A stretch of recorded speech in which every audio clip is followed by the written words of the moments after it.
In this episode of Don't Worry, Let's Make Money, we are going to speak about this topic: the magic of non-attachment. Without realizing it, many of us confuse non-attachment with not caring. In actuality, the two are completely different. Not caring suggests apathy. I couldn't care less. It doesn't matter to me.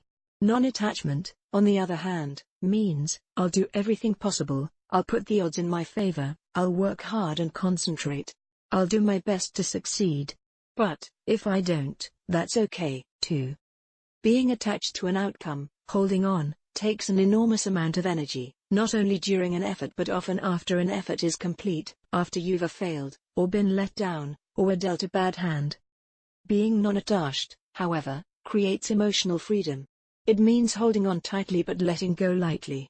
It suggests trying hard, really caring, but at the same time being completely willing to let go of the outcome. Attachment created fear that gets in your way. What if I lose? What if the deal doesn't go through? What if I'm rejected? What if, and more what ifs. Your belief that everything must work out exactly as you want it to with no glitches creates enormous pressure. Everything rides on your success. Non-attachment, on the other hand, works like magic.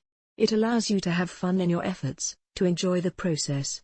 It helps you succeed at whatever you are doing by giving you the confidence you need. It takes the pressure off. You win regardless of the outcome. The act of not worrying helps you focus and stay on purpose. It helps you stay out of your own way. You know in your heart that, even if things don't work out the way you hope they will, everything will be all right. You'll be okay. You'll learn from the experience. You'll do better the next time.